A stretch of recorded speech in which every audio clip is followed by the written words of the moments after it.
nanti boleh ditanyain langsung ke Dokter Buana, saya yang bacain nanti. Oke, langsung aja kalau gitu. Sebentar. Oke, ini dia. Suara saya jelas ya Pak Angga? Jelas dok. Ya. Oke.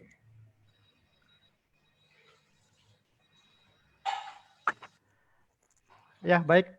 Selamat sore Bapak Ibu. Ya berjumpa kembali dengan saya, Dr. Ngurah Buana. Dia sehari-hari dipanggil Dr. Buana. Saya dari Bali ya. Mungkin bagi Bapak Ibu yang baru pertama kali ikut acara ini, salam kenal ya. Semoga kita sehat selalu ya. Nah, hari ini kita akan berbicara tentang sel terapi ya, with SOP 100 plus, di mana produk ini sudah ya banyak memberikan bantuan ya, banyak memberikan perbaikan kepada masyarakat atau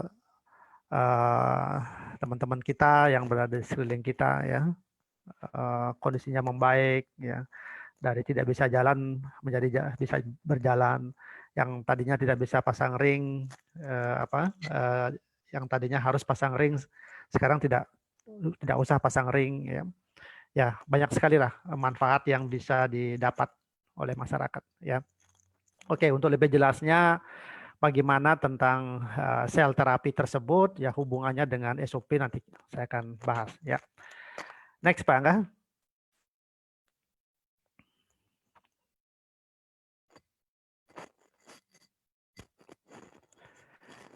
Ya,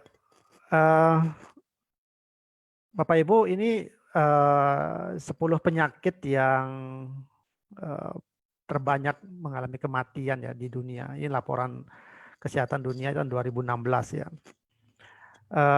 Semua penyakit yang menyebabkan kematian ini juga menjadi dasar kenapa SOP tersebut harus dihadirkan juga ke Indonesia gitu. Ya, jadi pabrik AFC yang ada di Jepang, para penelitinya itu melakukan research, mengumpulkan data, angka kesakitan dan angka kematian yang ada di Indonesia. Nah, mereka meramu sedemikian rupa makanan kesehatan yang cocok untuk masyarakat Indonesia sesuai dengan angka kesakitan dan kematian yang ada di Indonesia. Jadi di antara 10 penyakit ini ya, mungkin kedudukannya bisa turun naik ya. Sekarang ini kan penyakit jantung yang paling banyak, kemudian stroke dan lain sebagainya ya. Tetapi yang sekarang ini terjadi adalah kanker ya, sudah mulai lebih naik lagi posisinya yang menggantikan penyakit-penyakit yang lain. Demikian juga dengan diabetes ya. Ya, jadi penyakit-penyakit ini yang harus kita waspadai bahwa semakin lama penyakit-penyakit ini akan terus menjadi satu momok buat kita, menjadi satu kewaspadaan juga buat kita. Ya di usia-usia kita yang masih muda pun penyakit-penyakit ini sudah mulai timbul dan bisa menyebabkan kematian. Ya. Dan sebagian besar penyakit ini berhubungan dengan pembuluh darah, ya, berhubungan dengan pembuluh darah. Jadi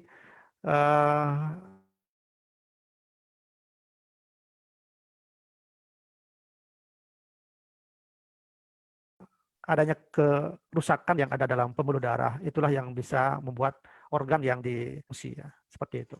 Ya, next Pak Angga.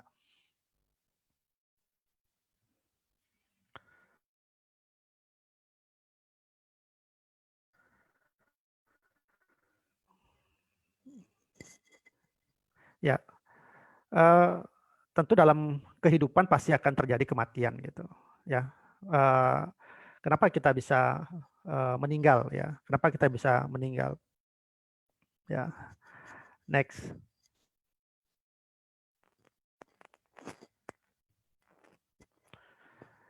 Ya, secara fisiologis bahwa proses penuaan itu menyebabkan terjadi penurunan fungsi dari organ-organ ya. Nah, kenapa terjadi suatu penurunan fungsi? Itu disebabkan karena sel-sel yang membentuk organ tersebut itu juga sudah banyak mengalami kerusakan dan kematian. Nah, itu. Jadi satu organ bisa berfungsi dengan baik bila mana secara utuh organ tersebut yang ditopang oleh sel-sel itu memang masih baik kondisinya. Nah, seiring dengan bertambahnya umur, jadi semakin tua umur kita, ya, jadi sel-sel yang membentuk organ tersebut banyak yang mengalami kematian dan kerusakan. Dan akibatnya adalah organ yang termasuk organ vital yang ada dalam tubuh kita, ya, seperti otak, jantung, paru-paru, hati, ginjal. Bila mana ada satu ataukah organ vital yang lain itu juga mengalami satu kegagalan, itulah yang mengakibatkan nanti terjadinya suatu kematian. Gitu. Ya, jadi organ vital yang menjadi pendukung utama di kehidupan kita itu sangat penting, ya, sangat vital untuk kita terus pertahankan. Jadi seperti itu. Ya, jadi sekali lagi proses penuaan itulah yang secara fisiologis, ya, yang menyebabkan fungsi dari organ-organ tubuh kita itu mengalami kemunduran untuk menopang kehidupan. Ya, next, Pak. Ya, dalam slide ini diperlihatkan jumlah stem cell, ya, yang ada dalam tubuh kita, ya. Jadi kalau kita lihat umur bayi sampai anak-anak itu stem cell di dalam tubuhnya itu masih 100%, ya. Nah, di atas 18 tahun, ya, stem cell-nya itu sudah mengalami kemunduran jumlahnya, ya, sampai pada akhirnya umur 60 tahun ke atas hanya tersisa 5% saja. Nah, inilah yang mengakibatkan kenapa kemampuan stem cell untuk menggantikan sel-sel yang mati dan yang rusak dalam organ tersebut mengalami penurunan. Jadi karena jumlah ataukah aktivitas dari stem cell itu pun sudah mengalami kemunduran. Jadi itulah kenapa diibaratkan jadi semakin umur kita bertambah tua, kemampuan kita untuk mempertahankan fungsi dari organ-organ tubuh kita itu semakin melemah, gitu, ya. Sekali lagi, terapi sel ini sangat berhubungan nanti dengan adanya stem cell di dalam tubuh kita, baik dari sisi jumlah maupun dari sisi fungsinya itu. Ya, next, Pak.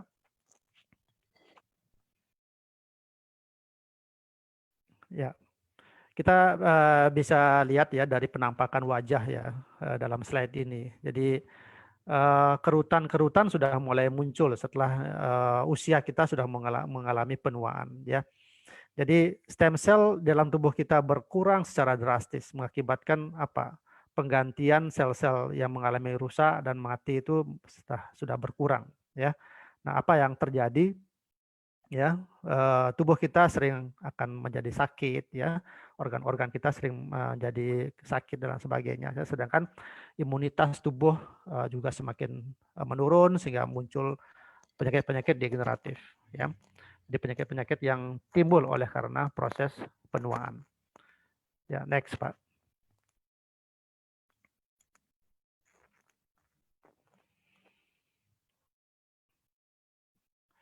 Ya, Bapak Ibu, tubuh kita atau organ-organ yang dibentuk oleh sel-sel kita itu setiap harinya mengalami proses kematian, ya, proses pergantian. Jadi setiap hari itu ada miliaran sel, ada sekitar 400 miliar sel yang mengalami kematian dan penggantian. Itulah secara alaminya.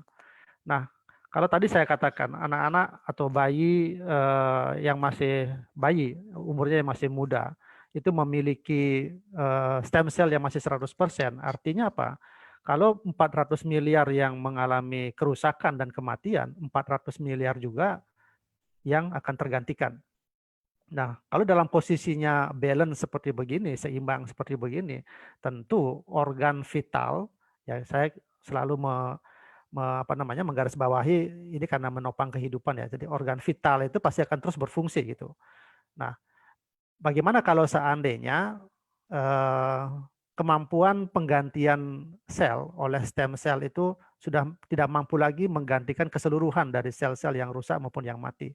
Ya, tentunya secara hitung-hitungan, kalau seandainya satu organ itu terbentuk oleh 1 miliar sel misalnya, kalau yang menggantikan tidak sama dengan jumlah yang mati, tentunya sel yang membentuk organ tersebut pasti akan jumlahnya semakin lama semakin berkurang. Nah itu, jadi akan tetapi setiap hari tidak semuanya tergantikan yang baru. Ya, ini yang perlu kita pahami ya, karena berhubungan dengan aktivitas dari stem cell tersebut. Gitu. Next Pak. Ya. Jadi ini secara perhitungan secara ilmiah ya, jadi tidak pasti ya bahwa segitu jumlahnya dalam jumlah sel yang ada dalam tubuh kita ya. Jadi secara ilmiah diperkirakan ada 60 sampai 100 triliun sel yang membentuk tubuh kita ini. Nah, di bagian kanan itu ada organ-organ yang memiliki sel-sel yang setiap harinya atau setiap detiknya mengalami kematian. Jadi bisa dibayangkan Bapak Ibu, jadi kalau seandainya misalnya otak yang mengalami kehilangan 190.000 sel dalam satu hari misalnya. Ya, tentu kalau otak yang masih bagus pada anak-anak misalnya yang dimana stem cell-nya masih bagus, jadi dalam satu hari itu pun akan tergantikan 190.000 sel. Jadi seperti itu. Nah, kita-kita ini yang memiliki umur yang sudah 40 tahun ke atas seperti itu, ya karena jumlah stem cell-nya sudah mencapai 50 atau kurang dari seperti jumlah yang lazimnya, tentu tidak 190 sel yang akan tergantikan setiap hari. Ya, demikian juga dengan jumlah sel untuk darah, ya kulit, jantung dan lain sebagainya. Ya. Jadi ini ilustrasi ya supaya kita mendapatkan gambaran bagaimana proses tubuh kita ya, kenapa misalnya kita mengalami luka di kulit, kenapa tiba-tiba sekian hari penyembuhan kulitnya menjadi sempurna kembali ya. Jadi pada anak-anak biasanya terjadi luka pada kulitnya, penyembuhannya pasti lebih sempurna ketimbang usia-usia yang sudah tua. Itulah perbedaan yang bisa terjadi kalau seandainya mengalami satu proses kerusakan di dalam tubuh kita. Next. Nah, jadi untuk tetap bertahan hidup, ya fungsi dari organ tersebut, maka sel yang mati dan rusak tersebut itu harus digantikan. Nah, istilah ini yang disebut sebagai proses regenerasi. Ya, jadi untuk membuat organ tersebut bisa bekerja dengan baik, ya, jadi sel-sel yang mati itu harus digantikan dengan sel yang baru. Jadi itulah istilah yang baru ya, mungkin buat Bapak Ibu yang baru bergabung di sini. Jadi proses penggantian dari sel yang rusak dan mati oleh sel yang baru itu disebut sebagai regenerasi sel. Nah, inilah nanti yang akan kita fokuskan, kita bicarakan nanti di dalam kita membicarakan masalah SOP ya. Nah, kenapa? Karena salah satu paten yang dimiliki oleh SOP tersebut adalah kemampuan untuk meregenerasi sel itu. Gitu, ya.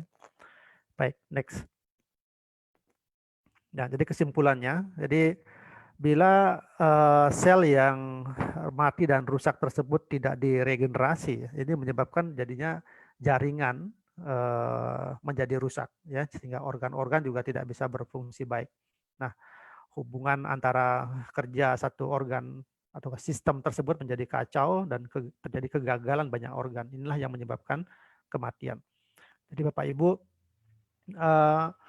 adanya proses regenerasi inilah yang bisa mempertahankan kehidupan kita. Jadi kapan tidak terjadi proses regenerasi, ya fungsi organ tersebut akan menurun gitu.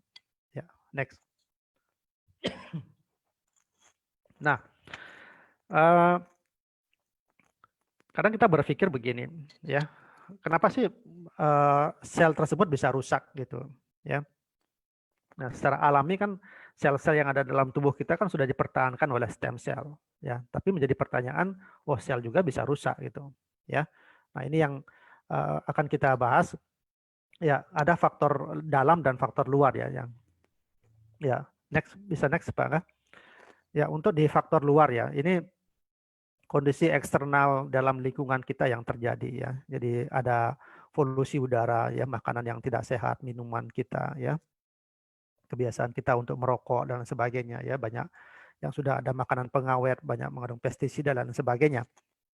Nah, hal-hal yang seperti begini sudah tidak bisa kita hindari lagi di zaman zaman kemajuan seperti begini ya. Kita banyak istilahnya mau mau instan lah gitu ya. Kita pesan makanan, tapi lebih pada lifestyle kita. Ya, jadi walaupun misalnya lingkungan kita sudah demikian tidak sehat, tapi kalau kita bisa ngerubah lifestyle kita, ya sekarang menjadi kebiasaan baru kan, setiap kita pergi sekarang harus pakai masker, setiap mau masuk ke ruangan kita harus cuci tangan dan lain sebagainya. Nah, kalau kebiasaan-kebiasaan itu pun nanti ke depan itu menjadi satu hal yang harus kita laksanakan, itu juga bisa mengurangi potensi untuk terjadi kerusakan sel. Ya, tapi kalau kita terbiasa dengan kondisi yang seperti begini tanpa kita melakukan satu perubahan lifestyle, ya itu pasti akan mengganggu sel-sel yang harusnya bertumbuh sehat itu akan menjadi rusak. Nah, inilah yang kita sebut sebagai partikel bebas itu. Jadi partikel bebas yang masuk ke dalam tubuh kita itu mengganggu keseimbangan, ya, mengganggu keseimbangan kromosom di dalam sel kita, itu menjadi partikelnya menjadi tidak seimbang. Jadi, nah ketidakseimbangan inilah yang bisa satu sel itu bisa berkembang menjadi tidak normal, yang nantinya bisa menjadi ke arah kanker. Jadi seperti itu, ya. Ya, next Pak. Nah, ya, dari tadi kita membicarakan mengenai kerusakan sel, dan tadi ada istilah sebagai regenerasi sel, ya. Nah, apa yang tadi kita bicarakan itu, seperti tadi saya bilang bahwa ini adalah satu fungsi dari stem cell, ya. Saat ini sedang banyak di laboratorium ataukah dokter yang banyak mengembangkan sekarang terapi sel, ya. Nah, kita akan lebih jauh membahas ini ya. Ya, mohon tadi digarisbawahi bahwa nanti terapi sel yang saya bicarakan ini adalah terapi sel yang saat ini dikembangkan oleh laboratorium kesehatan ya. Jadi banyak di antara kita nanti yang menemukan informasi ataukah berita di media sosial ataukah di media-media yang lain. Satu daerah atau satu laboratorium sudah mengembangkan satu terapi sel ya untuk penyembuhan suatu proses penyakit gitu ya. Ya, next Pak. Ya, ini adalah gambaran stem cell yang ada di dalam sebuah mikroskop ya. Ya, jadi digambarkan seperti begini. Jadi, nah stem cell ini ya next Pak. Jadi apa namanya oleh Dr. Kaplan ya. Itu merupakan sel penyembuh yang ada di seluruh tubuh kita ya. Bapak Ibu, stem cell itu ada di semua tubuh kita. Jadi bukan hanya di sumsum tulang, bukan hanya di plasenta ya yang kita kenal seperti itu. Malah sekarang ditemukan stem cell yang terbanyak itu malah ada di di susunan lemak yang ada di bawah kulit kita. Ya, beberapa bulan yang lalu saya pernah ikut seminar di Bandung. Dan ada sebuah laboratorium yang ada di Jakarta mengembangkan pengembangan stem cell ya, oleh laboratorium tersebut mengambil stem cell yang ada di dalam lemak. Nah, itu satu perkembangan teknologi kedokteran yang sudah semakin maju juga di Indonesia ya. Nah, jadi sekali lagi stem cell tersebut adalah merupakan sel penyembuh yang ada di tubuh kita. Boleh dibilang mikro dokternya tubuh kita ya. Jadi ada dokter kecilnya di tubuh kita. Jadi kesembuhan tubuh kita sebenarnya boleh tubuh kita sendiri gitu. Ya, itu ada satu istilah seperti itu. Ya, next Pak. Nah, keistimewaan dari stem cell itu adalah seperti ini Bapak Ibu. Jadi Jadi stem cell itu memiliki kemampuan yang pertama adalah mengcopy dirinya sendiri. Ya, jadi dia bisa membelah untuk menjadi dirinya sendiri yang nanti akan tetap mempertahankan fungsinya. Nah, yang satu lagi ini yang tidak dimiliki oleh sel-sel yang lain. Jadi dia bisa berdiferensiasi. Jadi dia bisa berubah bentuk menjadi sel yang akan dia gantikan nantinya gitu. Ya, ini satu contoh ya. Jadi misal di dalam tubuh kita ada kerusakan otak ya, sel-sel otak misalnya. Jadi sel otak yang mati itu mengirimkan pesan kepada stem cell. Jadi ya kata-kata message-nya misalnya stem cell tolong aku diperbaiki gitu. Nah, aku ini adanya di otak gitu. Nah, oleh stem cell itu direkam, kemudian mulailah dia beraktivasi untuk menggantikan sel-sel yang tersebut.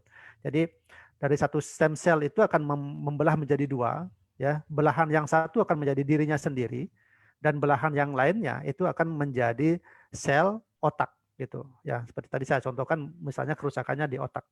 Nah, demikian juga kalau seandainya ada sel jantung yang rusak, ya, sel kulit yang rusak, ya, dan sel saraf yang rusak yang lainnya seperti begitu, itu semuanya akan mengirim pesan ke stem cell.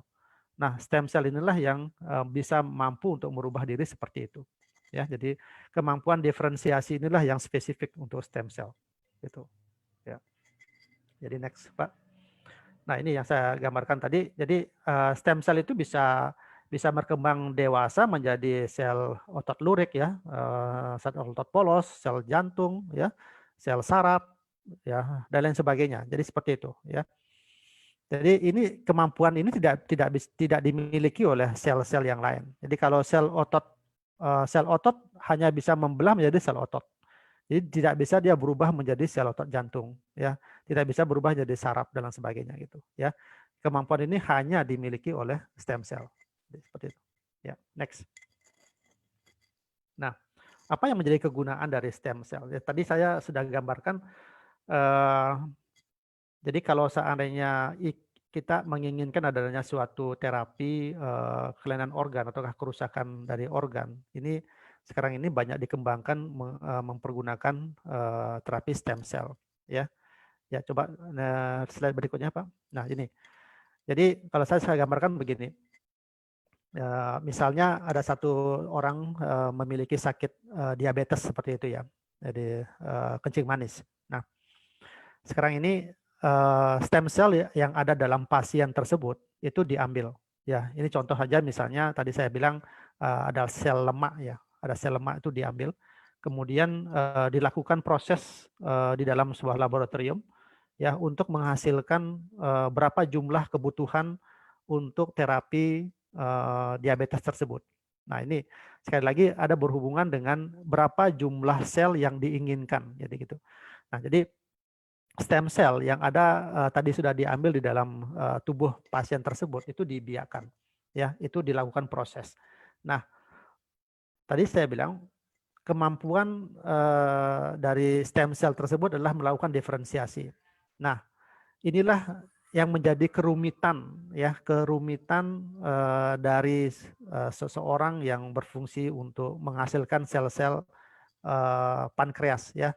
Bagaimana mungkin di luar tubuh kita itu bisa merubah stem cell ya, berubah bisa menjadi sel-sel pankreas itu. Nah, tentu ini merupakan satu kemajuan teknologi ya dari suatu laboratorium. Nah, jadi peneliti tersebut ada apa namanya memasukkan growth factor namanya ya. Jadi dia memisahkan bukan memisahkan, dia merangsang stem cell tersebut agar bisa berubah menjadi sel pankreas. Nah, inilah yang saya katakan sebagai growth factor gitu ya. Jadi stem cell muda yang akan berkembang menjadi sel-sel apa namanya, sel-sel pankreas itulah yang akan disuntikkan ke tubuh ataukah ke organ pasien ini. Ya, sekarang berapa jumlah yang diinginkan? Nah, inilah yang kita katakan itu tergantung dari berat badan dari pasien itu. Nah, itu. Ya, ini kan ada satu teorinya ya, di satu misalnya untuk melakukan perbaikan sel pankreas. Itu misalnya ini dibutuhkan 2 juta sel per kilogram berat badan. Ya, ini misal saja berat badan dari pasien tersebut misalnya 50 kilogram. Jadi kalau misalnya 2 juta, tinggal dikalikan 2 kali 50. Jadi ada 100 juta sel ya yang harus dihasilkan oleh laboratorium tersebut untuk disuntikkan ke organ pankreas. Nah, menghasilkan 100 juta sel inilah yang merupakan satu harga yang sangat mahal ya. Jadi tidak mudah buat laboratorium itu menghasilkan sel-sel muda yang sejumlah itu. Jadi semakin banyak ada kebutuhan satu organ tersebut udah disembuhkan, jadi semakin banyak pula nanti biaya yang harus kita keluarkan untuk membiayai ataukah membiayai laboratorium tersebut untuk menghasilkan sel-sel yang muda itu. Nah, saya lanjutkan lagi. Jadi pada saat sel-sel muda tersebut disuntikkan ke organ tubuh pasien itu, dia akan menjadi sel-sel baru, ya, menjadi sel-sel baru di mana sel-sel tersebut akan berkembang dewasa untuk menggantikan organ ya, untuk menggantikan organ yang mengalami kerusakan tersebut. Nah, inilah satu fungsi dari terapi sel yang saya maksud, di mana penghasilan dari adanya sel-sel muda yang untuk menggantikan itu memang membutuhkan satu teknologi tersendiri ya, dan biaya yang demikian mahal juga gitu ya. Next.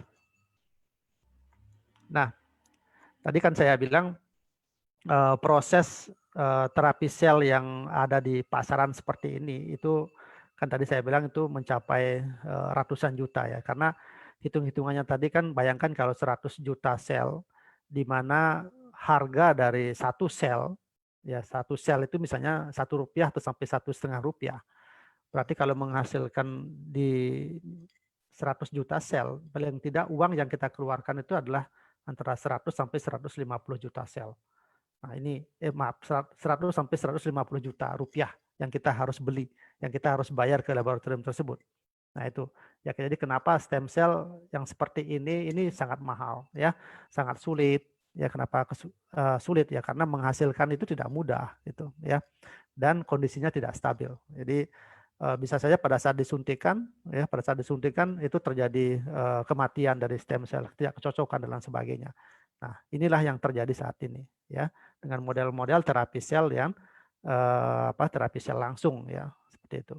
Next, Pak.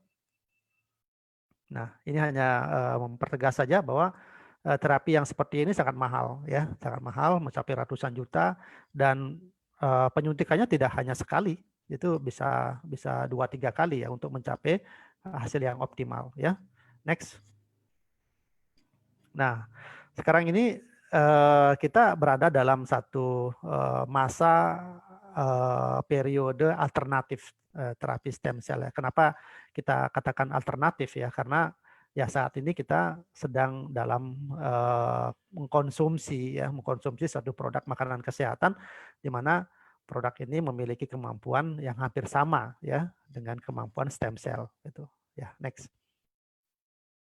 Nah, ini yang saya bilang ya, kita sudah diperkenalkan yang namanya sebagai SOP 100 ya. Ini sebagai satu terapi sel yang dari Jepang ya. Mereka SOP 100 ini ya sudah kita kenal memiliki 3 paten ya. Next, Pak. Nah, kalau kita lihat dari kandungan dari SOP ini ya, kandungan utamanya itu adalah asam amino ya. Ini asam amino. Jadi yang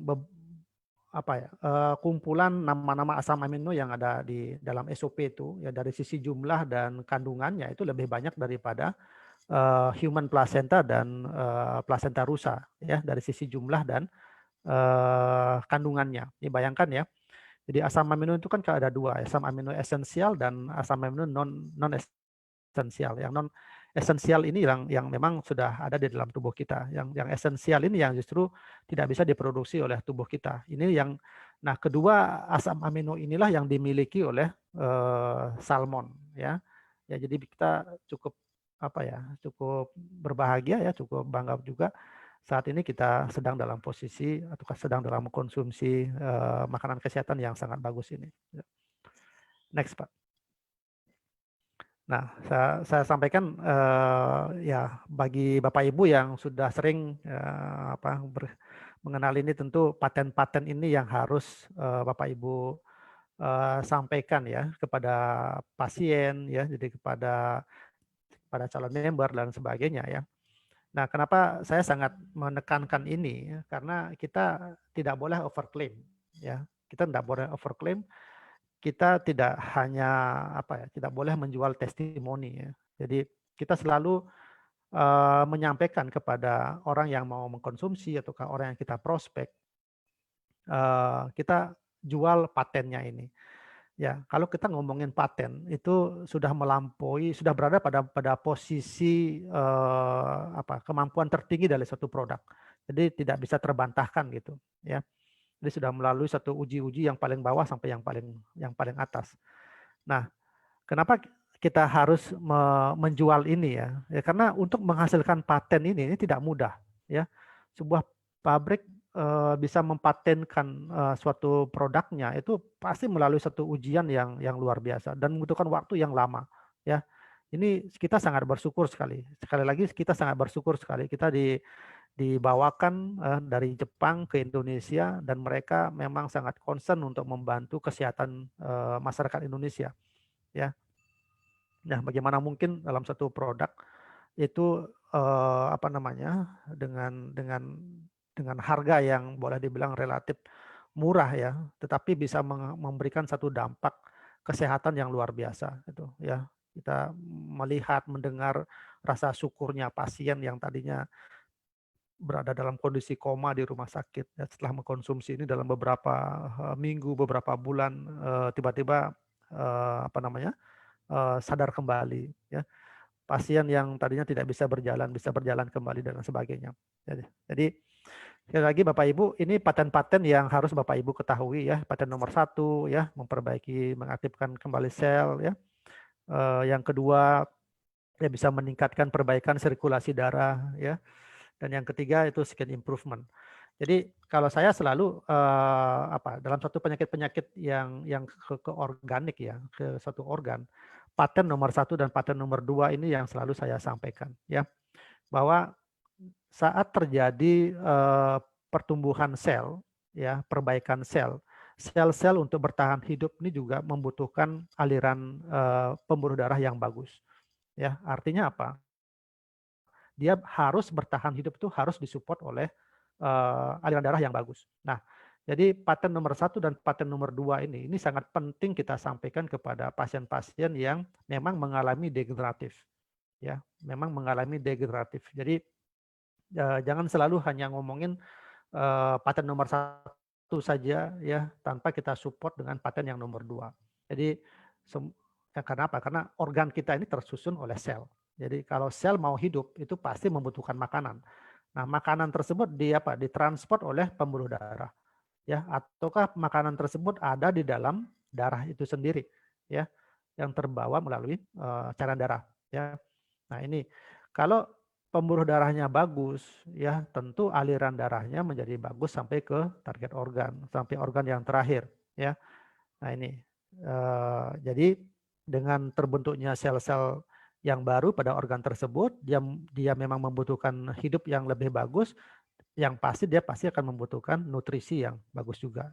Jadi ini yang saya katakan bahwa SOP ini sangat luar biasa ya, sangat luar biasa ya untuk perbaikan sel-sel kita ya. Next, Pak. Nah, jadi Bapak Ibu, saya hanya menyampaikan beberapa saja manfaat-manfaat dari SOP ini. Jadi nanti Bapak Ibu bisa gali lagi ya, baik di YouTube maupun di media-media sosial yang dimiliki oleh AFC Life Science. Ya, next.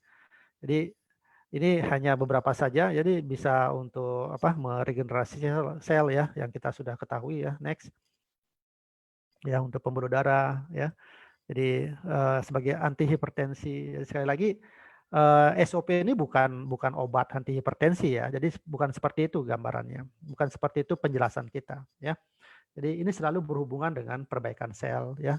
Jadi kita ketahui salah satu penyebab dari hipertensi itu adalah karena kekakuan pembuluh darah, ya penumpukan kolesterol, penumpukan trigliserid dan sebagainya yang mengakibatkan terjadi eh, pembuluh darah tersebut menjadi tidak menjadi bagus ya. Jadi kekakuan itu menyebabkan terjadi hipertensi dan sebagainya ya. Next Pak. Ya, ini tentu lagi ya di jantung ya. Jadi seperti tadi sel-sel jantung itu juga membutuhkan nutrisi. Jadi makanya kelancaran sirkulasi darah di mana dengan oksigen juga bagus. Jadi termasuk fungsi jantung juga akan menjadi bagus ya, menurunkan tekanan darah ya, mencegah penyakit jantung dan lain sebagainya ya. Baik, terus ya untuk sendi juga ya, karena beberapa kandungan yang ada dalam SOP. Jadi kandungan utamanya itu memang asam amino, tetapi SOP ini juga ada kandungan-kandungan yang lain ya. Jadi ada sebagai pelumas ya, ada hyaluronic acid-nya itu dan kolagennya itu berfungsi untuk melenturkan ya. Dan dia juga mengunci air dalam persendian biar tidak terlalu banyak keluar sehingga persendiannya menjadi tetap bagus ya, licin sehingga pergerakan sendi tersebut jadinya semakin bagus lagi gitu ya. Next Pak. Nah ini untuk rahim juga ya, dia memperlambat proses menopause, mencegah kanker serviks ya, balance hormon ya. Jadi banyak ibu-ibu yang sudah mengalami kelainan-kelainan di organ rahim ini, di mana fungsinya untuk sebagai di hormonal ya, itu juga semakin membaik ya. Jadi ibu-ibu yang mengalami proses menopause menjadi lebih baik ya, komplikasi yang terjadi sudah sangat minimal sekali dan lain sebagainya gitu ya. Next. Nah, Bapak Ibu, ini yang saya katakan alternatif yang kita miliki sekarang ini ya, dibandingkan dengan stem cell injeksi. Jadi tadi di slide yang sebelumnya itu ada menyuntikkan stem cell. Jadi istilahnya menyuntikkan stem cell dibandingkan dengan mengkonsumsi SOP 100.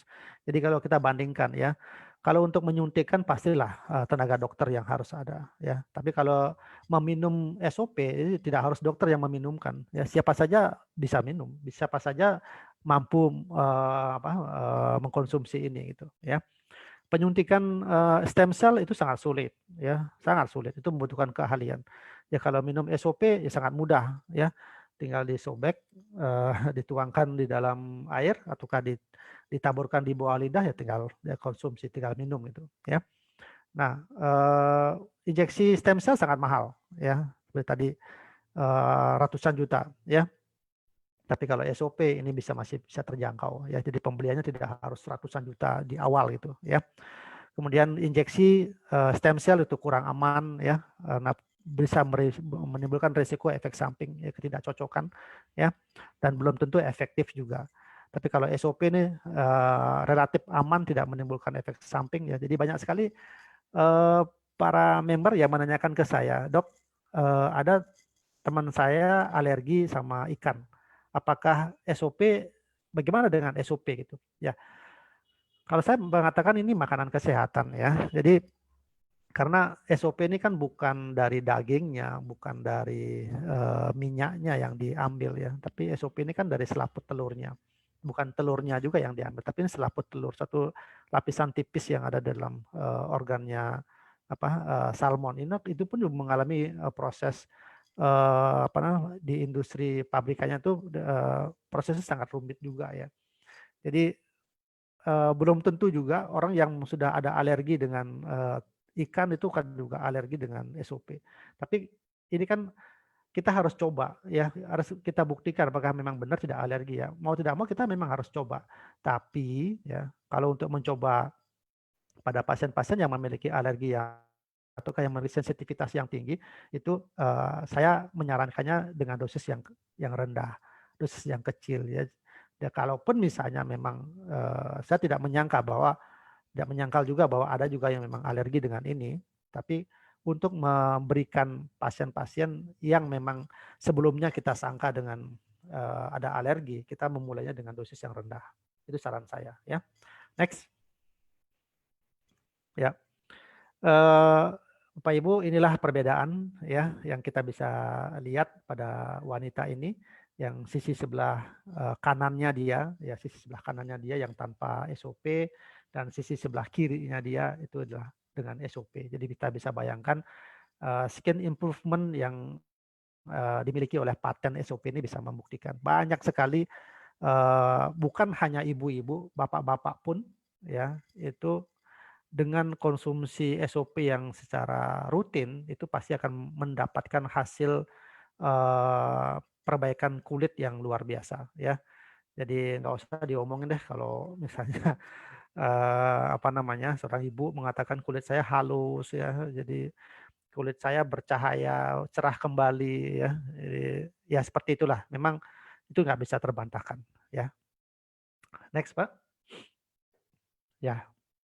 Oke, penjelasan saya sudah selesai. Oke, mungkin hampir 45 menit ya. Kita akan lanjutkan dengan pertanyaan. Ya.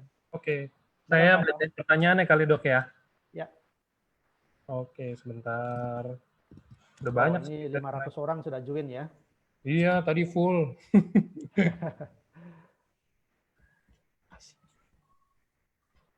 Jadi ini udah ada yang nanya dari pertama datang. Oke, mulai dok. Dok, dengan jantung bocor dok, bolehkah konsumsi SOP 100? Gimana penjelasannya secara kedokteran dok? Aman nggak? Ini banyak sekali yang menanyakan ya. Jantung bocor itu memang kelainan organ ya, kelainan organ. Jadi bisa memang dari sejak lahir sudah bisa mengalami hal yang seperti ini, ataukah ada penyakit jantung yang memang didapat gitu ya. Ya, tidak ada salahnya memang konsumsi SOP ya, tetapi SOP ini bukan untuk mengobati jantung yang bocor. Nah, itu yang perlu saya harus sampaikan ya. Kalau jantung bocor dari genetik, secara genetik itu memang harus dalam kurun waktu tertentu itu memang harus dilakukan konsultasi ke dokter bedah jantung ya. Apakah memang harus dilakukan pembedahan ataukah tidak. Tapi kalau pasien-pasien yang mengalami jantung bocor itu akibat dari satu kebiasaan hidupnya, misalnya oleh karena hipertensi mengakibatkan jantungnya membesar ya, sehingga katupnya menjadi tidak bagus lagi, itu juga mengalami kebocoran ya. Mungkin istilah kebocoran ini adalah satu kelainan fungsi ya, yang seharusnya jantung itu dipompakan bagus ke dalam paru-paru, kemudian ataukah ke dalam seluruh tubuh itu tidak mengalami fungsi yang membaik lagi. Nah, disinilah SOP itu sebenarnya peranannya bukan pada jantungnya, tetapi bagaimana dia memperbaiki sirkulasi yang ada di dalam pembuluh darah tersebut itu ya. Jadi sekali lagi tidak ada salahnya ya, tidak ada salahnya mengkonsumsi ini, tapi bukan untuk mengobati penyakit jantung bocornya ya itu. Ya. Oke, next-nya. Kalau sakit makula dok, minum SOP 100 bisa membaik nggak? Ya, ini kan karena kulit ya. Jadi kita punya patennya untuk skin improvement-nya ya. Jadi disilakan aja ya, tidak ada salahnya. Ya kalau memang mau tambahkan dengan usukushi ya, karena di sana juga ada paten juga untuk kulit ya. Ya. Oke. Dok, ini ada yang nanya, kenapa sih kalau habis minum SOP, kalau bangun tidur pagi itu batuk apa jadi berdahak gitu batuknya, padahal sebelum minum setiap paginya itu mungkin biasa aja. Oke. Uh, ya masing-masing orang tentu memiliki reaksi yang berbeda pada tubuhnya ya. Jadi sekali lagi karena apa ya? Ya respon yang dihasilkan pada seseorang yang meminum SOP ini berbagai macam ya. Yang kita ya boleh dibilang itu merupakan satu detox ya, boleh dibilang seperti detox gitu. Saya menganggap begitu. Detox itu muncul sebagai respon tubuh mengatakan bahwa organ organ paru-parumu aku bersihin loh gitu. Jadi semacam memberikan sinyal saja gitu ya, semacam sinyal saja. Karena begini, SOP ini kan makanan kesehatan. Jadi tidak mengakibatkan orang tersebut sakit gitu sebenarnya. Ya. Tetapi kadang ada kondisi pasien tersebut memang harus merasakan rasa nyeri, rasa tidak nyaman pada tubuhnya. Nah, inilah yang saya anggap itu merupakan satu sinyal di dalam tubuh bahwa proses regenerasi itu muncul pada daerah itu. Nah, ini yang saya selalu bagi para member yang menanyakan ini, dok, kenapa kaki saya tiba-tiba kram, rasa sakit, di pundak saya tiba-tiba ketarik misalnya. Saya sakit kepala saya kok tambah berat jadinya, sebelumnya nggak pernah sakit kepala dan lain sebagainya. Semua kondisi-kondisi tersebut dibilang setelah saya minum SOP kok jadi begini, setelah saya minum SOP kok jadi begini gitu. Nah, makanya saya bilang kalau kondisi itu memang berat sekali, ya memang berat sekali, rasa nyerinya memang berat, itu boleh ditambahkan dengan anti nyeri ya.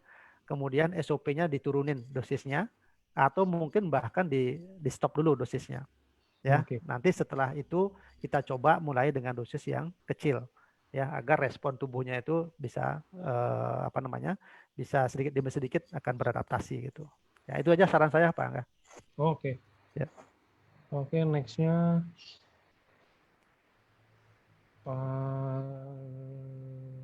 Oke ini, saya ada yang mau tanya dok. Jadi ada pasien umur 17 bulan, udah divonis leukemia ALL L1.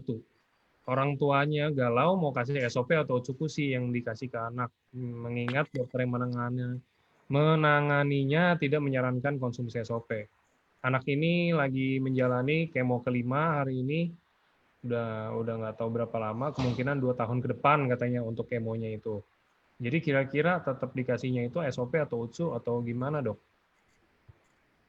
Ya, ini satu apa ya, satu pertentangan yang sulit untuk kita apa ya, mungkin satu sisi dokter yang menangani memberikan satu apa warning, jangan jangan ini jangan itu ya. Di satu sisi orang tua pasien mendengarkan ada informasi bahwa ada makanan kesehatan yang bisa untuk membantu kesehatannya.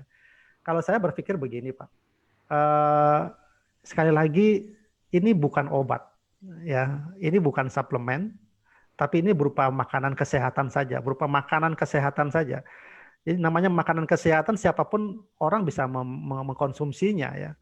Jadi kalau kita terlalu ketakutannya bahwa ini akan menyebabkan begini begitu, ya ya saya mengatakan ya silakan lah gitu. Tapi kalau saya tidak ada salahnya ya kita memberikan ini kepada anak itu ya. Tapi SOP bukan untuk menyembuhkan ya, bukan untuk menyembuhkan, itu kan karena kanker ya. Lagi ada beberapa hal yang mungkin kita harus garis bawahi ya Pak, untuk bahwa kita tidak boleh overclaim ya, misalnya untuk kanker, ini bisa enggak untuk kanker? Wah ini penyembuhan untuk kanker sampai saat ini enggak ada obatnya. Jadi SOP tidak berfungsi untuk menyembuhkan kanker ya, tapi bisa memperbaiki kondisi pasien. Kemudian apa namanya, untuk kelainan genetik itu juga tidak bisa kita overclaim ya, kelainan genetik, tapi bisa diperbaiki akibat dari kelainan genetiknya ya. Eh, apa namanya lagi itu, misalnya kelainan-kelainan organik ya, itu juga pasti tidak akan bisa diperbaiki oleh SOP. Nah, kondisi-kondisi yang seperti ini jangan kita mengoverclaim ya, jangan kita mengatakan bahwa semua penyakit tidak bisa disembuhkan, bisa diinikan oleh SOP, bukan. Hati-hati sekali ya.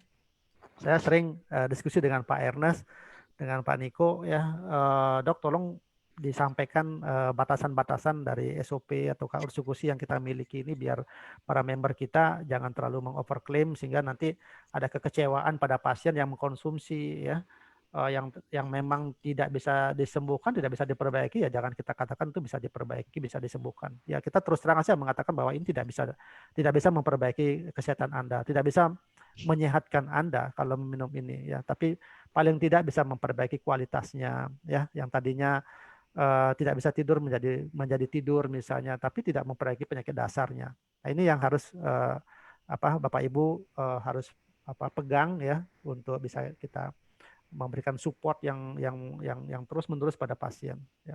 Nah, kembali lagi ke pasien yang leukemia tersebut, saya mengembalikan kepada orang tua pasien ya.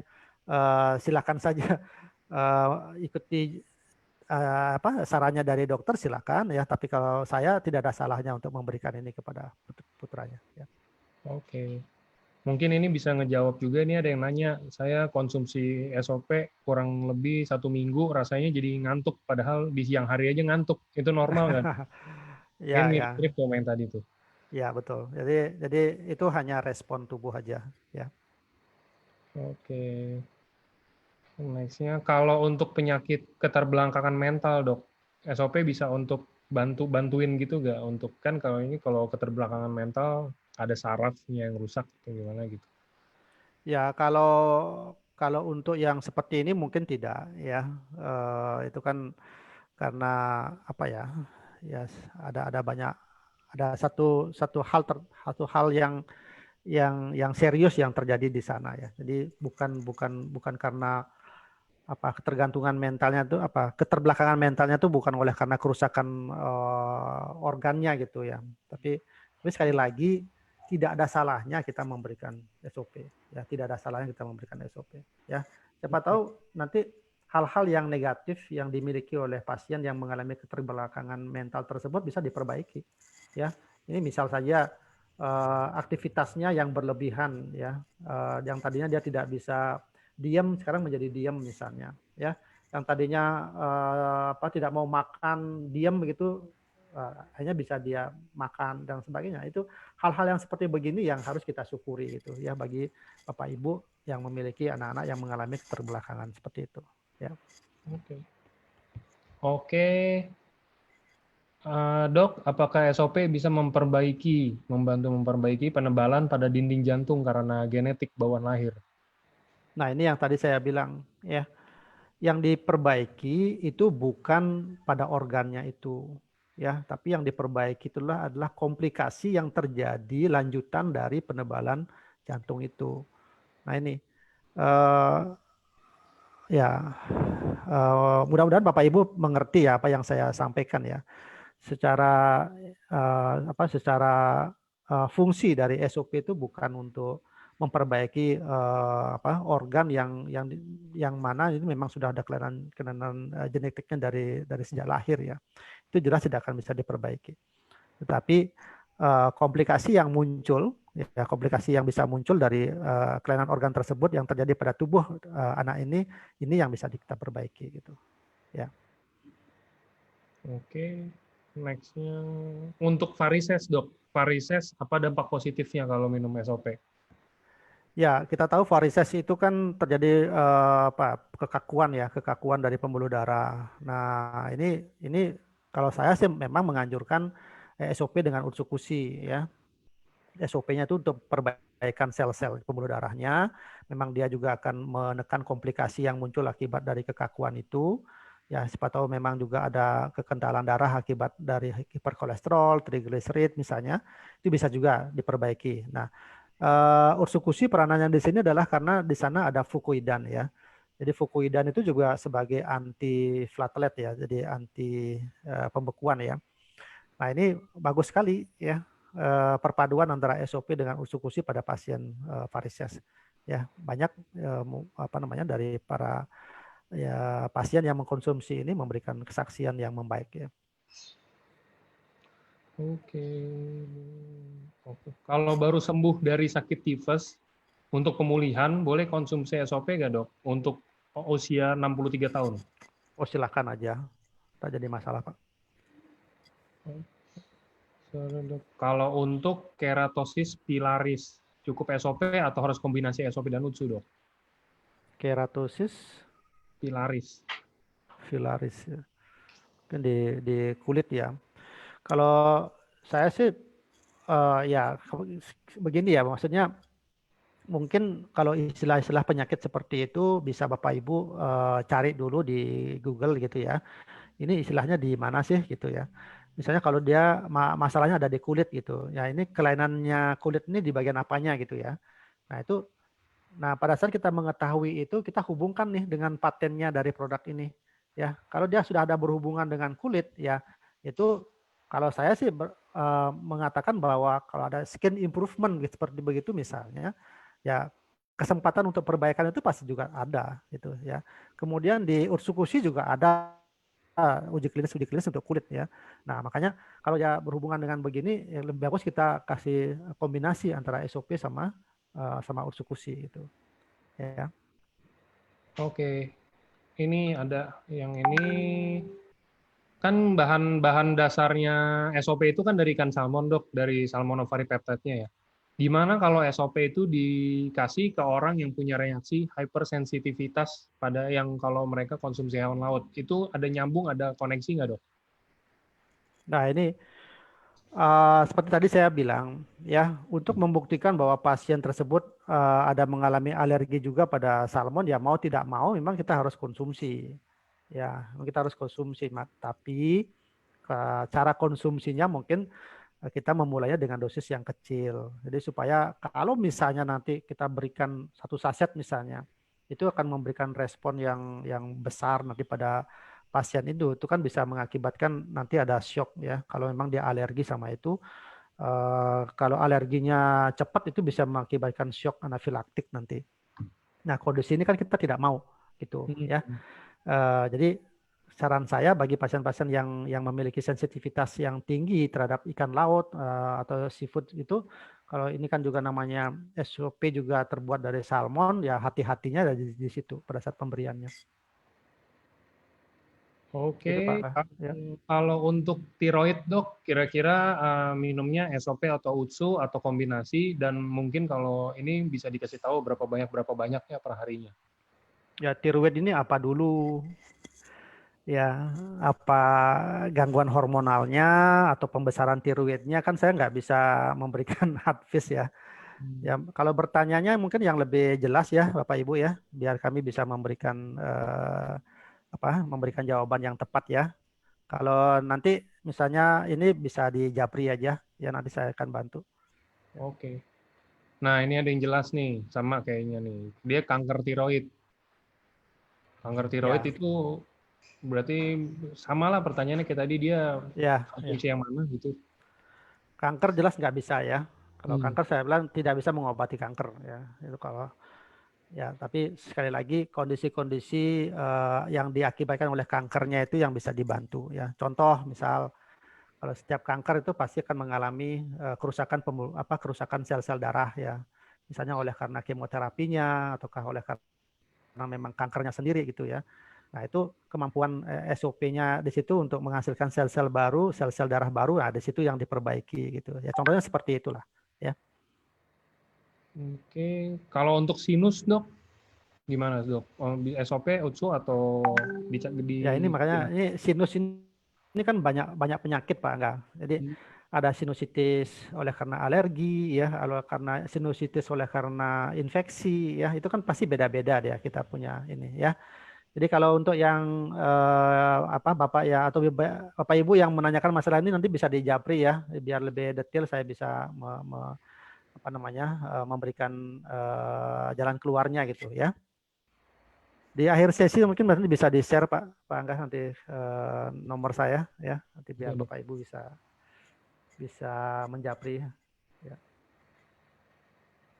Oke. Ada yang nanya, Dok, kenapa harus ditaruh di bawah lidah? Disarankannya.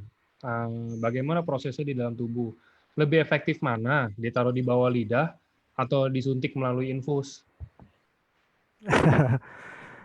Ya, saya jawab yang terakhir dulu ya. Suntik melalui infus itu tidak boleh. Ya, suntik melalui infus itu tidak boleh. Ya, karena ini bukan bukan bahan yang steril ya, bukan bahan yang memang diperuntukkan untuk IV line ya, intravenous line ya. Jadi itu tolong hati-hati ya. Tapi diberikan melalui sonde boleh nggak? Boleh ya. Artinya yang langsung ke lambung itu memang memang di situ ya.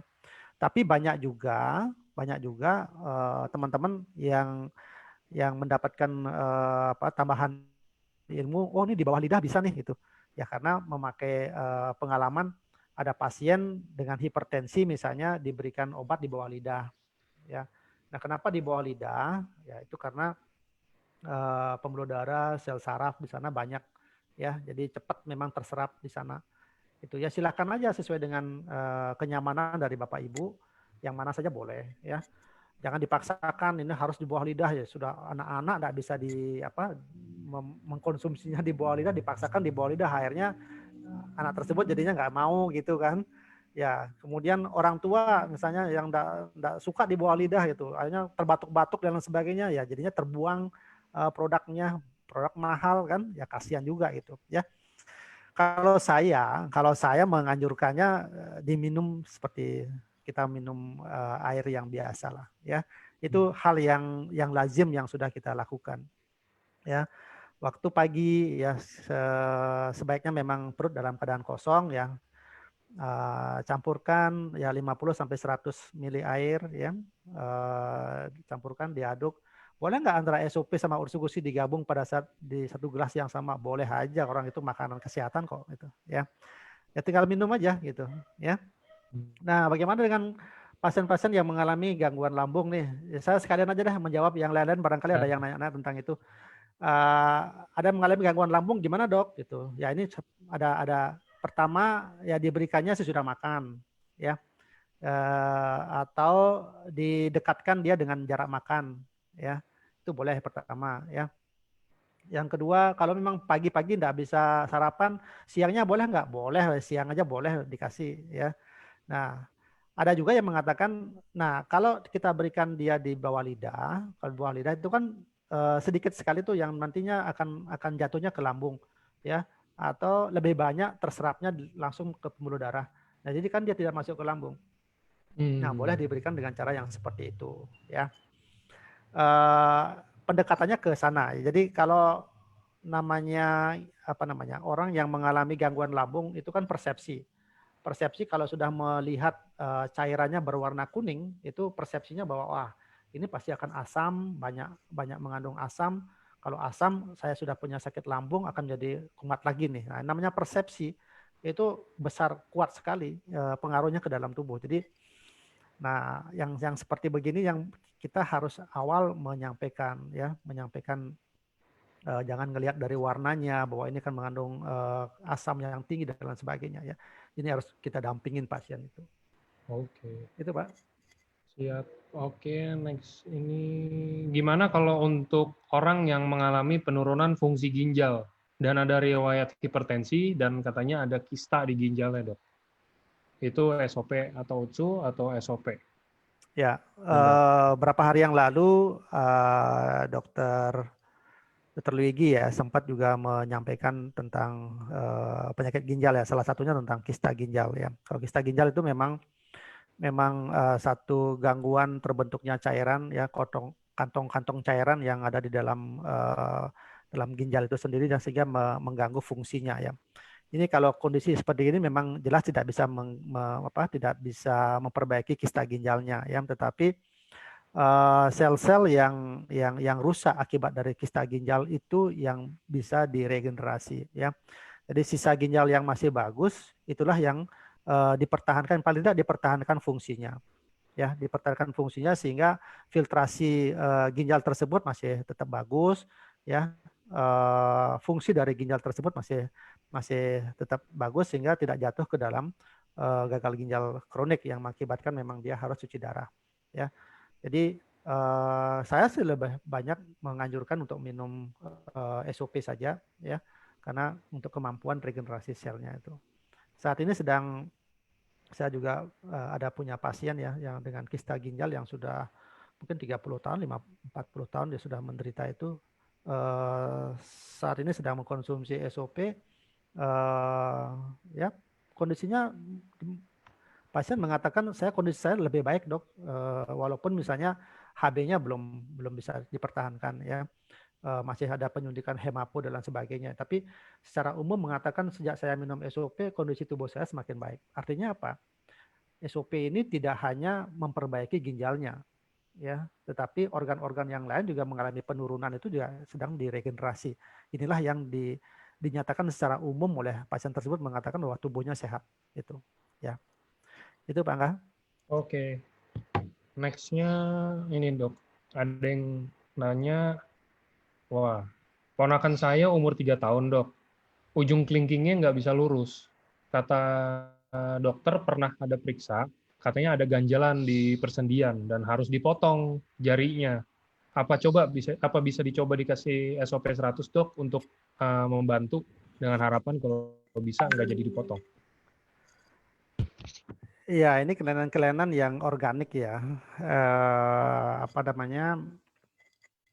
Ya, kalau misalnya orang tua tidak menghendaki anaknya dioperasi seperti itu, misal, ya nggak ada salahnya kita kita melakukan upaya, ya tentunya apa yang bisa diperbaiki dengan SOP ini, ya, ya saya katakan ya jaringan-jaringan yang mengalami masalah di kelingking itu yang mungkin diperbaiki ya, mudah-mudahan saja ada kemukjizatan gitu terhadap kelingkingnya ini yang tadinya tidak bisa lurus bisa bisa bengkoknya bisa berkurang misalnya seperti itu. Nah, ini kan satu hal yang luar biasa ya. Dicoba aja kalau memang tidak ingin dioperasi gitu ya. Itu aja ke ini saya. Oke. Oke, sebentar next. Oke. Anak Oke, ini anak saya umur 10 tahun, kecelakaan, kaki kirinya dioperasi dan pakai pen di pinggul. Keluar cairan bau di sela-sela gips dan demam. Itu kira-kira konsumsi SOP atau Utsukushi, Dok? Dan berapa banyak ya, kalau bisa Ya, dibantu? kalau sudah muncul bau dan demam itu menandakan ada infeksi ya. Infeksi pada operasinya ya. Nah, kalau kondisi yang seperti ini tolong segera ditindaklanjuti ya. Terapinya bukan mendahulukan SOP atau Utsukushi ya, tetapi ini harus dibawa ke rumah sakit ya untuk dilakukan tindakan lebih lanjut ya. Jadi harus nanahnya tersebut harus dikelola. Apakah dilakukan operasi ulang atau dibedah ulang, misalnya untuk pengeluaran itu, ataukah diberikan antibiotika itu kan nanti tergantung dari penilaian dokternya. Ya, nah SOP maupun Utsukushi bisa berperan di sini enggak? Ya, ini bisa mensupport ya. Kalau seandainya infeksinya tersebut sudah ditanggulangi. Ya, jadi kombinasi antara antibiotika ataukah tindakan operasi yang dilakukan pada pasien ini ditambah dengan SOP maupun Utsukushi itu kan memberikan hasil yang lebih bagus.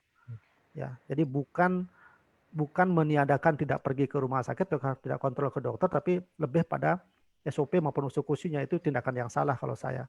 Dalam kondisi yang seperti ini loh ya, tolong dipahami itu ya. Kalau yang tadi ceritanya dari pasien ini saya wajibkan untuk ke rumah sakit atau kontrol ke dokter yang pernah menanganinya dulu. Ya. Oke. Oke, next-nya, ini tentang anak, Dok. Jadi kehamilan.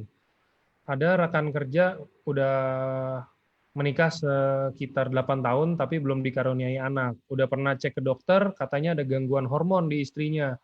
Udah konsumsi obat-obatan herbal dan lain-lainnya, tapi nggak ngebantu. Nah, kalau mau konsumsi SOP 100 untuk terapinya, kira-kira dosisnya berapa per harinya, Dok? Ya, dipastikan dulu ya bahwa memang benar ini akibat ketidakseimbangan hormonal ya. Kemudian kelainan fisik di kedua belah pihak itu tidak ada lagi ya. Kemudian kesuburan dipastikan bagus ya. Kemudian waktu kumpulnya juga sesuai gitu ya.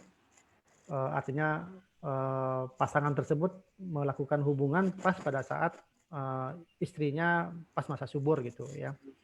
Nah, kalau kondisi-kondisi ini sudah dilakoni dan dinyatakan clear oleh dokter misalnya seperti itu, termasuk memeriksakan kondisinya dari suaminya ya, terutama dalam spermanya, kualitas spermanya itu sudah dinyatakan bagus seperti begitu, ya memang ada pengalaman ataukah testimoni beberapa pasangan yang tadinya lama tidak punya anak itu menjadi hamil lagi ya setelah mengkonsumsi SOP.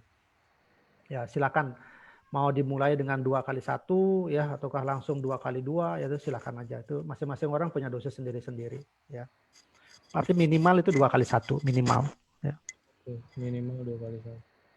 Oke, ini lanjut untuk ada lagi yang kayak hormon juga nanyanya. Umur 53 tahun wanita. Kalau minum SOP bisa menopause lagi, bisa menstruasi lagi nggak dok? Padahal udah menopause.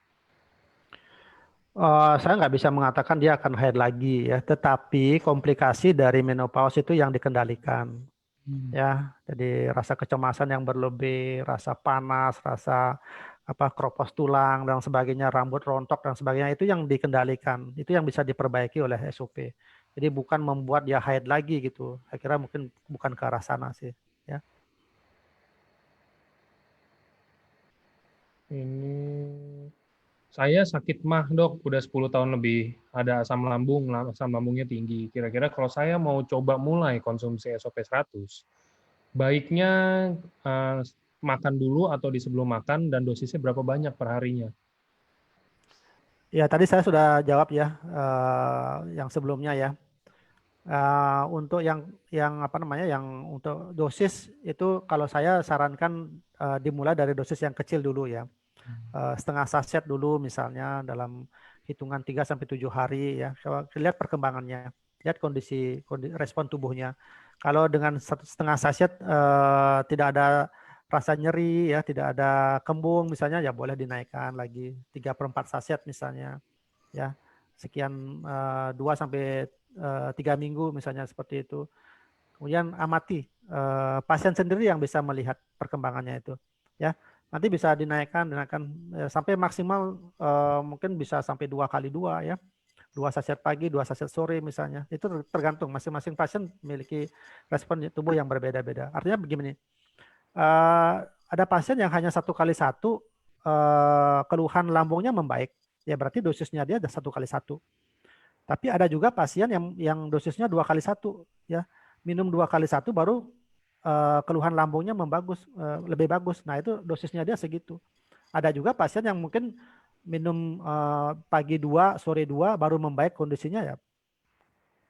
Dosis pasien tersebut seperti itu. Jadi nggak bisa disamakan ya, nggak bisa disamakan. Oke, ini tentang miom. Ada yang sudah kena miom udah lama dok, dan udah pernah ke dokter. Ya. Dokter bilang arahnya ke arah kanker. Kemudian udah disuruh kemoterapi, katanya untuk matiin sel yang rusak biar bisa dioperasi. Terus selama dia jalani proses kemoterapi, dia masih boleh konsumsi SOP nggak dok? Sebenarnya sementara kan kemo itu tujuannya untuk matiin sel, sedangkan SOP untuk regenerasi sel. Usianya 50 tahun. Boleh, boleh. Ya, boleh silakan. Ya, ya kita tahu tadi kan kemoterapi itu pasti dia akan membunuh baik sel kanker maupun sel tidak kanker kan dia pasti bunuh itu ya. Nah ini kan satu sisi SOP kan meregenerasi sel. Jadi kita main balap-balapan antara kemoterapi dengan antara pertumbuhan sel-sel yang sehatnya kan gitu ya. Jadi silakan dikonsumsi, nggak jadi masalah ya.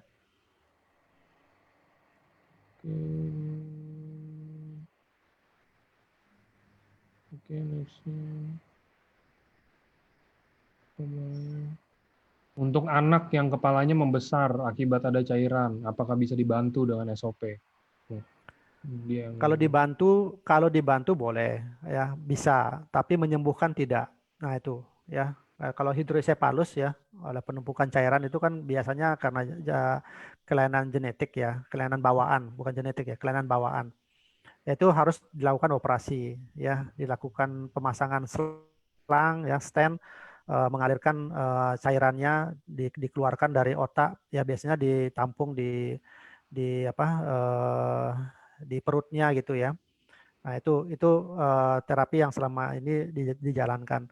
Nah, kondisi kepala membesar itu kan pasti akan mengganggu sel-sel otaknya ya dan jaringan-jaringan yang lain. Nah, inilah fungsinya SOP-nya itu hanya memperbaiki kerusakan-kerusakan sel-sel otak yang terganggu ataukah yang rusak akibat dari hidrosefalusnya itu. Tapi bukan untuk mengobati hidrosefalus itu ya.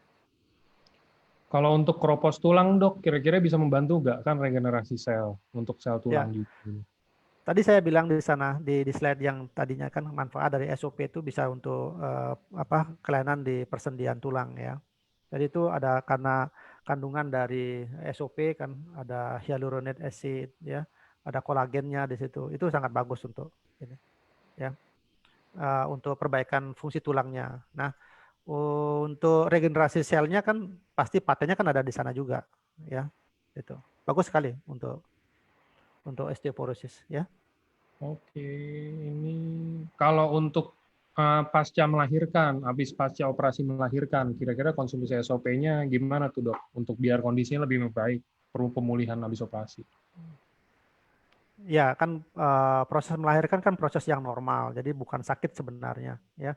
Kalau mau dikonsumsi ya minimal mungkin kalau karena habis operasi kan minimal 2 kali 1 ya, itu silakan. Ya pasti kondisinya pasti akan membaik ya, apalagi banyak darah yang keluar akibat dari operasi tersebut ya, pasti prosesnya akan lebih cepat membaik ya. Hmm. Oh ini, sore dok, kalau udah gagal ginjal, udah cuci darah, dan minum airnya sekarang pun dibatasin. Minum SOP-nya kira-kira yang tepatnya itu berapa banyak per harinya? Yang paling baik dan paling bagus. Masing-masing orang beda-beda ya, masing-masing orang memiliki dosis yang berbeda-beda ya. Kalau kalau pasien dengan gagal ginjal itu biasanya konsumsi obatnya banyak ya. Nah, apalagi kalau penyakitnya sudah lama diderita. Tubuh pasti akan menyesuaikan dengan obat-obatan yang dikonsumsi. Tubuh pasti akan menyesuaikan dengan kondisi dari gagal ginjalnya tersebut. Nah, kalau kita berikan SOP ini ya pada pasien yang seperti ini, kita mulai dengan dosis yang besar, itu pasti akan terjadi respon yang dirasakan tidak nyaman buat pasien. Ya, ini makanya kalau yang pasien seperti gini kita jangan terlalu tergesa-gesa untuk memberikan dosis yang besar ya. Kita harus pahami bahwa kondisi tubuh pasien ini sedang dalam kondisi sakit berat lah boleh dibilang begitu. Maka kita harus memberikannya dari dosis yang kecil dulu ya, secara bertahap ya. Dan ada yang perlu kita kejar-kejar dalam hal ini gitu ya, untuk pasien-pasien yang seperti begini ya. Mulai dengan dosis yang kecil dulu ya, biarkan tubuh pasien tersebut merespon dengan baik ya, terjadi keseimbangan dan sebagainya. Secara bertahan baru kita naikkan sampai pada kondisi pasien tersebut pasti akan memiliki dosis yang tersendiri dia. Kapan pasien tersebut merasakan nyaman, disitulah dosisnya dia gitu ya. Itu Pak Oke, Angga. oke. Ini akhirnya keluar pertanyaan. Biasanya banyak pertanyaan diabetes dok kalau SOP. Ini Ya, baru ya. ketemu satu. Apakah diabetes mellitus tipe 1 bisa berkurang pakai insulinnya dengan dibantu oleh SOP? Dan berapa banyak Tidak. mungkin? Jawaban saya jelas mengatakan tidak. Oke.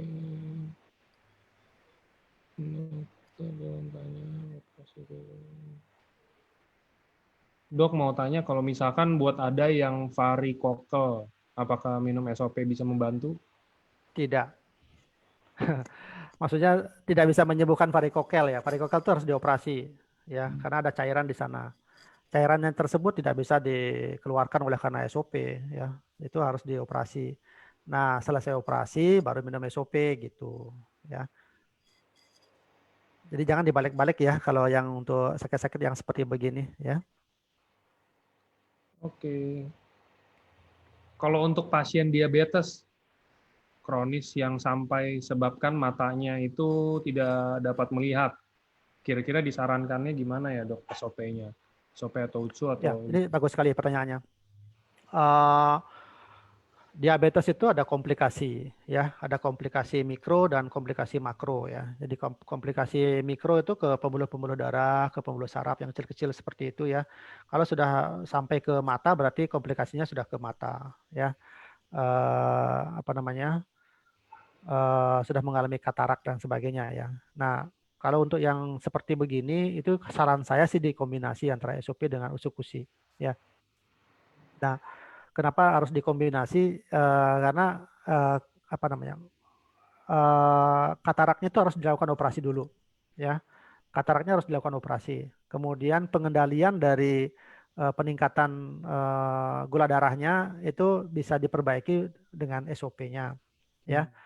Masalah berhubungan dengan pembuluh darah itu bisa dibantu dengan ursikusinya gitu.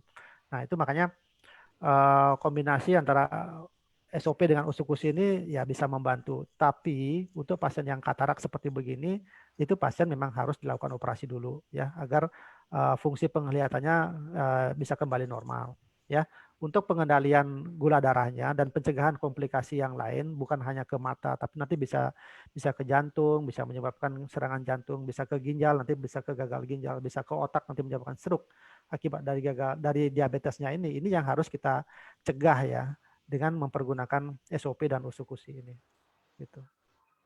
Oke dok, kalau Alzheimer dok bisa dibantu pakai SOP atau UTSU nggak?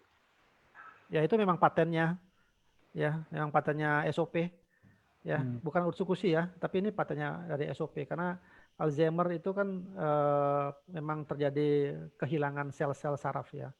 Jadi itu memang fungsinya di sana ya. SOP aja. Oke dok. Ini ada pertanyaan umum yang mungkin harus diperjelas lagi biar ini soalnya ini sering ditanya. Ada yang kanker serviks 12-an tahun sudah kenanya, terus udah histerektomi juga, udah aman katanya. Terus kalau konsumsi SOP 100 lagi, dia bisa membangunkan lagi nggak dok sel kankernya? Ini pertanyaan yang sudah kita sempat klarifikasi ya, baik saya maupun Dr. Luigi ya, atau teman medical expert yang lain ya. SOP ini tidak membangkitkan sel yang tidak normal di dalam tubuh kita ya. Ya, jadi itu kerjanya berbeda ya. Jadi kerjanya berbeda. Tubuh kita ini kan memiliki stem cell yang memiliki DNA yang khusus ya, memiliki DNA. Eh, eh, Sedangkan kanker itu memiliki DNA tersendiri. Jadi bagaimana mungkin DNA yang berlainan itu akan bisa ditumbuhkan oleh DNA yang cocok dengan tubuh kita, yang cocok dengan sel yang apa, yang normal di dalam tubuh kita. Ya, jadi sedangkan sel kanker tersebut tumbuhnya dari hasil memakan sel-sel normal yang ada di sekelilingnya. Nah, jadi itu. Jadi dia tidak ikut mendapatkan aliran nutrisi dari apa yang kita konsumsi, tapi dia memang mendapatkan makanan dari hasil merusak sel-sel yang ada di sekelilingnya. Itu. Sedangkan tubuh kita yang normal begini kan memang dapat asupan nutrisi dari makanan yang kita konsumsi gitu. Jadi tidak ada hubungannya, ya. Oke. Ini mungkin saya cariin 3 pertanyaan lagi dok ya. Ini soalnya kayaknya banyak banget dan ini juga kayak pertanyaannya semua Iya, mirip iya. soalnya. Oke, ini deh. Dok, untuk glukoma apa bisa terbantu dengan SOP 100?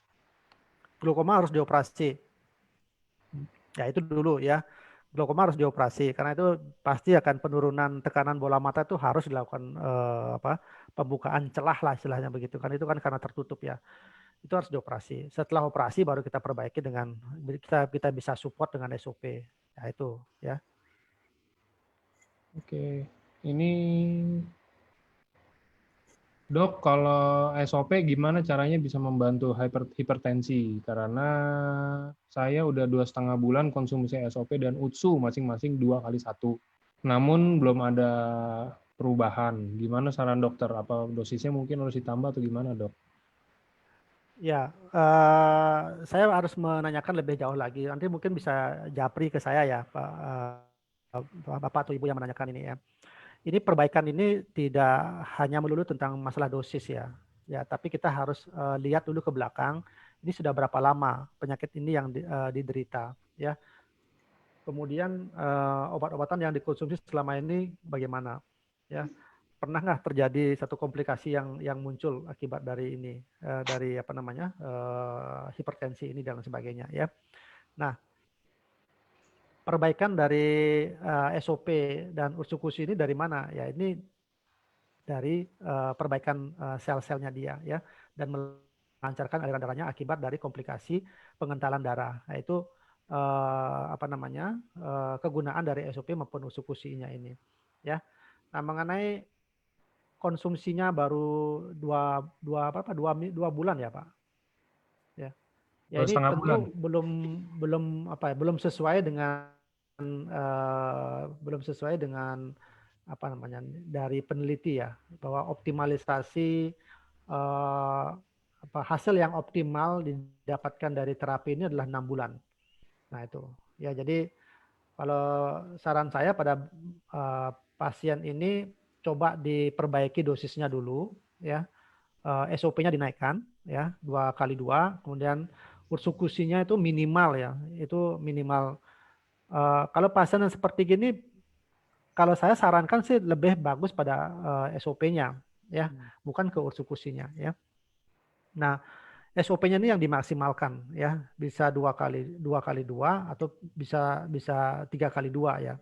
Nah, itu kemudian waktunya memang harus dilanjutkan ya. Jadi 2 bulan tidak cukup ya, tidak sesuai dengan yang diinginkan dari peneliti. Itu minimal optimalnya itu 6 bulan terapinya. Gitu. Oke dok, ini ada yang nanya, kalau untuk keputihan dok, kira-kira bisa nggak dibantu dengan SOP? Ya keputihan itu kan kalau bisa dibantu ya, tetapi terapi utamanya dia itu harus penyebab keputihan itu apa? Ya, apakah dia bakteri, apakah dia jamur dan sebagainya ya. Itu harus terapi utamanya harus di situ ya. Nah, sedangkan SOP maupun ursukusi ini bisa membantu mempercepat proses penyembuhannya ataukah kerusakan-kerusakan yang terjadi akibat dari gangguan keputihan itu ya. Jadi gitu. Oke. Ini masih banyak Pak Angga Ya ini pertanyaan-pertanyaannya. last nih, kayak saya tanya, udah rada ini kok, udah selesai dok. Oh gitu. Ini saya tanya, oke, untuk hernia dan hernia bisa dibantu dengan SOP atau UTSU ya dok? Hernia itu kelainan fisik ya, itu sebaiknya dilakukan operasi. Ya, itu dulu yang harus dilakukan ya. Kemudian setelah operasi ya baru harus bisa disupport dengan SOP ya untuk memperbaiki daerah yang dioperasinya ya, atau akibat dari hernianya itu. Ya, terapi utamanya adalah operasi kalau untuk hernia. Oke, kalau gitu udah sih dok kayaknya. Ini yang banyak pertanyaan tapi banyak yang double kayak sama-sama gitu. Ini kan udah terjawab sama dokter Buana ya. Jelasinnya kan maksudnya general juga gitu.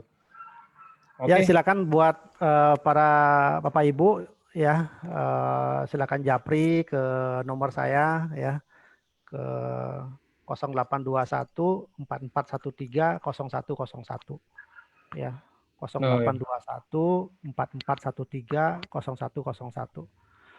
Bisa di chat barangkali, mungkin silakan Pak Angga untuk bisa Berapa dok? ini. Nggak bisa ditulisin barangkali. 08 0821 Oke. 4413 Oke. 0101. Oke, udah dok. Ya. Oke. Oke, thank you dokter Terima kasih Buana. Pak Angga, terima kasih Bapak Ibu ya. Mohon maaf bila mana ada salah kata saya ya. Semoga sehat. Oke, thank you dok. Thank you semuanya. Sampai jumpa di hari Senin. Hari Senin harusnya sama Pak Niko. Ada home talk. So nanti ada training mungkin. Oke, thank you semua. Happy weekend.